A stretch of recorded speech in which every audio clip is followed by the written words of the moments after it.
Hello everyone and welcome to the next video. Today's video marks a return to enchantment and wonder. What this video will be is kind of a summation of my experience on the course Wonder and Enchantment run by Patrick Curry and hosted by the Centre for Myth, Cosmology and the Sacred. This course ran from the 7th of February to the 13th of March, each session being 2 hours long, so approximately 11 hours or so. I had originally intended to just give a brief overview of my experience on the course from a more personal angle, but I thought it best to return to enchantment and talk more specifically about its dynamics and how it plays a very important role in essentially every aspect of our lives. And for those of you that have been watching the channel for some time, you'll be aware that I have covered enchantment by reviewing Patrick Curry's book, Enchantment, Wonder and Modern Life. It played a central role in my thesis on Earth-centered sacrality. So the very first session then was fascinating. I had never undertaken a long-form course like this before and engaged with people from a variety of backgrounds and nationalities, really communicating on quite a deep level about this very important aspect of our lives. The course accommodated about 15 or so people, I believe, mostly from the UK and from America as well.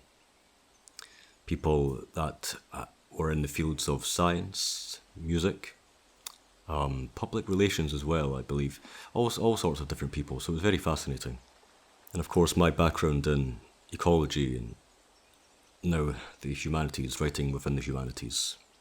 And it was fascinating not only hearing the perspectives of other people about enchantment and their questions that they had to ask.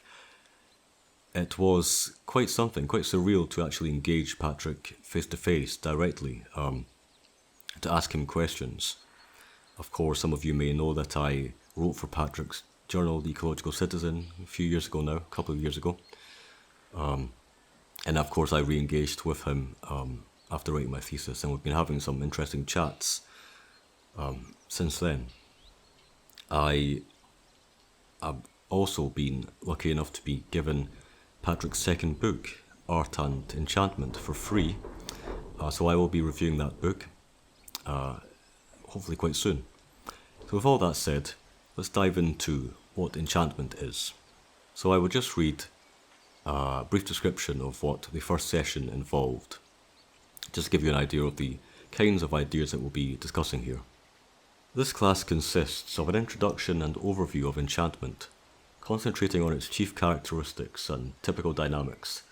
These include relationality, encounter, wildness, metaphor, fatedness, and concrete magic. Curry will contrast, enchantment with disenchantment, basically will and power, and with two other modes which produce false enchantment. These are Dionysian unity on the one hand and Apollonian separation on the other. We will also touch on the challenges of enchantment, such as maintaining without resolving the tensive truth of deep paradox, and letting go of it when it passes, as it always does, although not without traces and effects. So, enchantment is a very complex and subtle and layered experience. Enchantment is an experience, at its heart, it's an experience of wonder. Wonder ranging from delight or charm through delight to full-blown joy. When we wonder at something, it's always fundamentally relational. We wonder at something. It involves an encounter between something. It doesn't matter if it's animate or inanimate.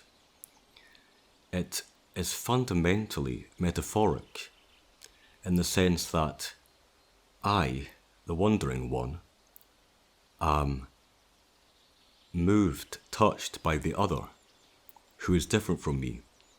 And that difference is fundamentally important because without difference you can't have a relationship. And the enchanting experience comes from or derives from, to fairly scientific language, derives from the gap between these differences. So meeting across a gap, it's liminal. And so differences matter, but they are slightly dissolved in the wandering encounter. I should say, I've mentioned this in the past in my very long video, Wander's Native Haunt, Earth-Centered Sacrality and the Fantasies of Lord Dundee and J.R.R. Tolkien, that video. I should say that wonder, as so many people seem to think is the case, is related to the sublime. It's not. Wonder is an experience of relationship, of joy at the other. So it's not at all. It has some kind of resemblances to the sublime. But the sublime is an anthropocentric experience. It's about elevation and power. Although it can seem, and I am retreading some ground here, but although it can seem as if the sublime experience is joy at the other, it's a terrible experience, it's an awful experience that actually elevates the human figure. So wonder is different from the sublime, and it's not to be confused with anything transcendent in the sense that it takes you away from the world. It actually draws you deeper into the experience. It takes you into the heart of things. It shows you in a deeper sense where you already are. It's existential in that sense. At the end of the spectrum, it's existential wonder at something else that tells you about something that is fundamentally ethical. Difference and relation implies ethics, and we will get onto this later on. Wonder is concrete magic. I've talked about this in several videos now, but the more I think about it, the more I seem to grasp this concept, Max Weber's concept of concrete magic, and it's something that has such applicability to all kinds of ideas that I've thought about as I've grown older. Concrete magic. Concrete in the sense that wonder is always rooted in nature, in this world. It's always relational, it's always wondering at something.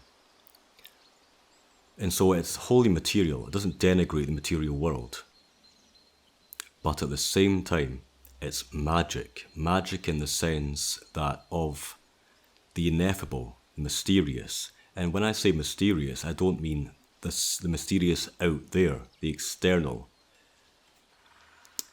It's mysterious in the sense that a mystery, as Curry says, if I recall correctly, mystery cannot be solved. It's not a puzzle to be solved. Mystery only gets deeper. And so wonder is concrete magic. It's material but also spiritual. So wonder is always fundamentally looking towards this earth. As I say in various places, wonder is, or enchantment is, fundamentally about the downward, what is on earth, but also relational, between beings, what is shared between earthlings. So what then is false enchantment? Wonder is fundamentally a third way. It points toward the middle ground in so many different ways. As I've studied this, it seems to be all about the middle ground. So we can look at the Apollonian mode, which is about unity, the destruction of boundaries, pure fluidity. That can be anything from, just bringing up associations here, that could be anything from romantic unity, or pure subjectivity, which is kind of fatuous from this perspective of wonder. It could also be postmodern kind of deconstructionist studies. No boundaries, no differences. Everything is fluid, without meaning in a sense. That is the Dionysian mode. Enchantment can't really take hold because it's not rooted in concrete particulars. It's not rooted in and concrete particulars are fundamentally different. They're unique persons, if that makes sense. And so the complete destruction of boundaries or differences, enchantment cannot thrive there. On the other hand, there is the Apollonian mode. The Apollonian mode loves categorization and boundaries. It is really the scientific perspective, whereas the Dionysian mode could be construed as kind of unbridled creativity. The Apollonian mode does not let enchantment thrive because things can't dissolve. The liminal can't really... There's no place for the liminal.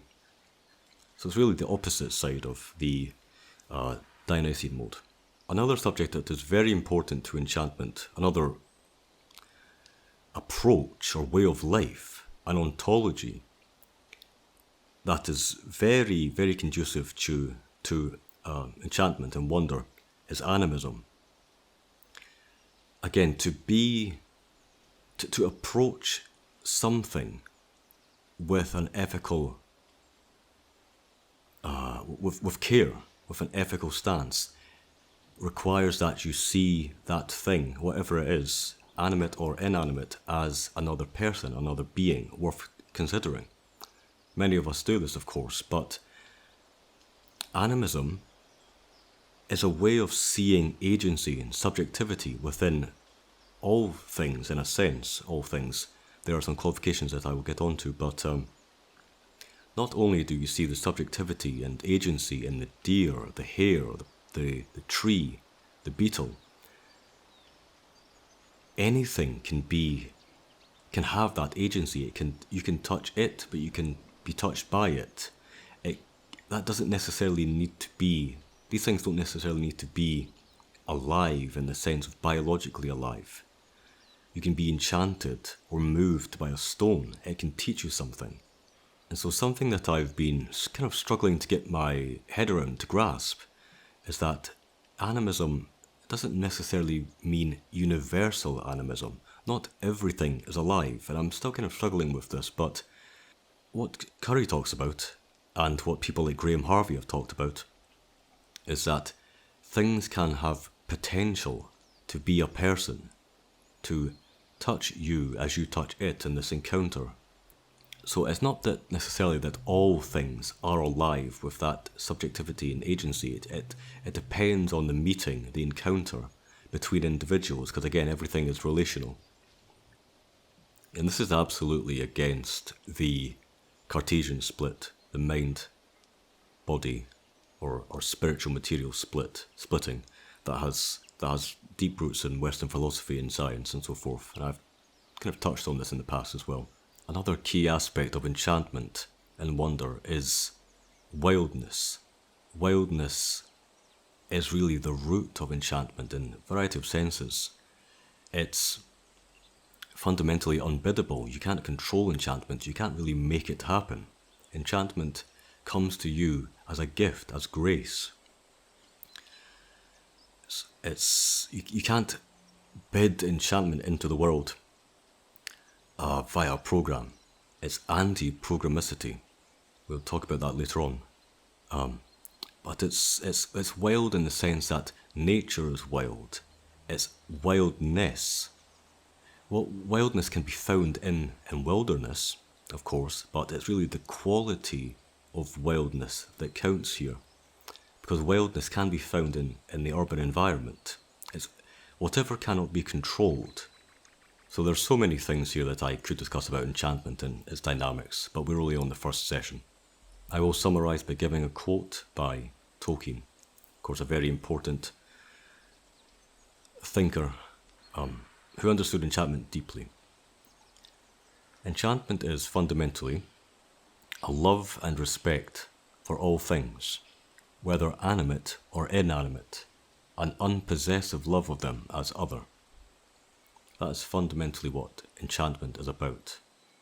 German philosophers Horkheimer and Adorno on modernity, and they said, what is the goal of modernity? The system from which all and everything follows. That's what they want to, that's what the modernists want to formulate, with the implication that once they have that, they can manipulate it and use it to get any result they want. Or another definition of modernity, The Project of Modernity by Val Plumwood, an ecofeminist philosopher, a wonderful woman. The rational mastery of nature, including human nature. These are programs in which the will is dominant, and it's a very powerful force in our contemporary world. And so I've sort of, with that in mind, I've been very little downbeat about the will. But I suspect that enchantment is the lineament of life. It's life intensified, made conscious. It's ultimately an experience of being alive, of life itself, okay? So the conditions that favor enchantment are conditions that favor life. You know, when I say life, I mean a embodied life, embedded life, ecological life, and ethical life, okay? The actual lives we lead, not as abstract beings, universal beings, eternal beings. We may be all those things, but that's not what I'm talking about here, okay? And conversely, the people who do not like life do not like enchantment. Why wouldn't they like enchantment? Because it's, as I said, it's wild or it's unbiddable. And it's a reminder that no matter how hard they try to control everything and master everything and come up with the system from which all and everything follows, there's a wild card in the pack that they can't get rid of, which is enchantment, and which reminds them uncomfortably that they're going to fail. Their project is going to fail. About 10 years ago, or maybe a bit more, I realized that enchantment was a big issue for me and had always been a big issue for me, but it wasn't conscious. Part of the way I realized that was I reacted so strongly and so emotionally to the elves in The Lord of the Rings. And I had to think, my goodness, what is that about? And then I realized that the experience of wonder was very important to me, that I had spent much of my life, as it were, seeking it or chasing it, which is a pretty questionable thing to do, as opposed to staying open to it. So I don't advocate that anybody goes out looking for it, but anyway, I had been for many years. And the flip side of that is I'd spent years of my life fleeing disenchantment, in fear of disenchantment, okay? Actually having an active problem with it. So naturally, since I like to study and I like to think, I thought, right, well, I better look into this. I've had the pleasure of talking to Patrick for quite a few months now, actually. His book inspired me to write a master's degree, a master's thesis on Earth-centered sacrality, and his work was one of the main impetuses for my thesis, I suppose. So I would just like to read out something, a very short excerpt, to give an understanding of what I believe to be a very important moment in Lord Dunsany, the fantasy writer's life. So it seems to me to have all the hallmarks of enchantment. And I just wanted to finally ask Patrick about this, because I've spoken to him a lot in the past, but I've not actually read out this particular section here. So it's only a paragraph or so. If ever I have written of Pan out in the evening, as though I had really seen him, it is mostly a memory of that hair. If I thought that I was a gifted individual whose inspirations came sheer from outside earth and transcended common things, I should not write this book. But I believe that the wildest flights of the fancies of any of us have their homes with Mother Earth.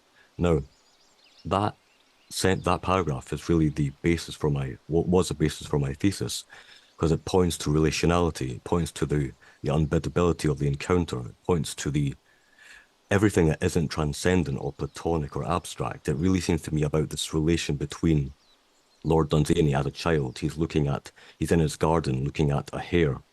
And it seems to me to be almost a quintessential moment of enchantment. And it seems to me about being downward on earth and between relationality. So I just wondered if you, Patrick, if you could share some thoughts about that little excerpt there. Thanks. Yeah. Well, I think you're right. It is a genuine. He is genuinely dealing with enchantment, isn't he? It's quite clear. Mm, Um, and one thing it reminds me of is this idea which I got from Paul Ricoeur, a French mm, philosopher of metaphor.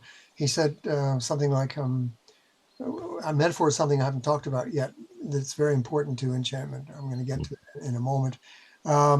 It creates what it discovers and discovers what it creates. In other words, with the enchanted being is that enchanted other, say Pan, mm, is it enchant? Is he, or these days they, enchanted because you have created them, or because they already were and you're just discovering it? mm. And the only possible answer is both, Sure. and which is very frustrating to people who want things neat and tidy and clear. The sort of intellectual hobbits, Mm, who Tolkien says uh, they like things set down fair and square that they already knew in books. Uh, it doesn't work that way in life. certainly. Thanks very much, Patrick.